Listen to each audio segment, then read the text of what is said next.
மதுரை ஆவணி மூலத் திருவிழா நரியை பரியாக்கிய லீலை. அரிமர்தன பாண்டியன் அமைச்சராக இருந்த மாணிக்க வாசகரிடத்தே படைபலத்தை அதிகரிக்க குதிரைகளை வாங்கி வர பொன்பொருள் கொடுத்து அனுப்ப, அவரோ அனைத்து பொருட்களையும் திருக்கோவில் திருப்பணியிலே செலவிட்டு விடுகிறார்.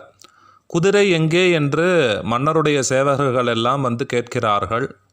ஆவணி மாதத்திலே வரும் என்று ஈசன் கட்டளைப்படி கூறிவிடுகிறார். குதிரை வராமல் போகவே மன்னன் கோபமுற்று மாணிக்க வாசகரை மிக கடுமையாக தண்டிக்கிறார். மாணிக்க வாசகர் சிவபெருமானை சரணாகதி அடைய சொக்கநாதர் நந்திதேவரிடத்தில் சொல்கிறார், நீயும் பூதகணங்களும் காட்டிலே இருக்கக்கூடிய நரிகளை பரிகளாக்கி மதுரைக்கு அழைத்து கொண்டு வாருங்கள். நீங்கள் மதுரைக்குள் வரும்போது நானும் வந்து விடுகிறேன் என்று கட்டளையிடுகிறார். அதன்படி பெரும் குதிரை படைகளோடு மதுரைக்குள் வருகிறார்கள். எம்பெருமான் குதிரை வாகனத்திலே குதிரைப்படை தலைவனாக அப்படி அற்புதமாக வந்தார். சிங்கப்பாய்ச்சல், புலிப்பாய்ச்சல், முயல் பாய்ச்சல், குரங்கு பாய்ச்சல், அம்பு பாய்ச்சல், சர்ப்ப பாய்ச்சல், வாயு பாய்ச்சல் என்று பார்த்து பார்த்து வாங்கியதாலேயே காலதாமதமாகிவிட்டது மன்னா.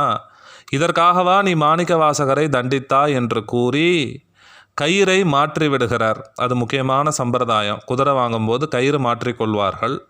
இதன் பிறகு குதிரைகளுக்கு நீயே பொறுப்பு என்று கூறி மன்னன் அளித்த வெண்பட்ட ஆடையை தலையிலே கம்பீரமாக கட்டி கொண்டு போய் மறைந்து விட்டார்.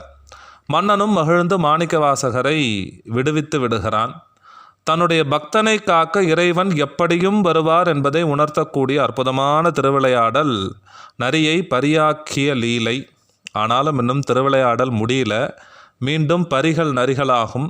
இறைவன் மண் சுமக்க இருக்கிறார். எப்படி என்பதை அடுத்தடுத்து சிந்திக்கலாம்.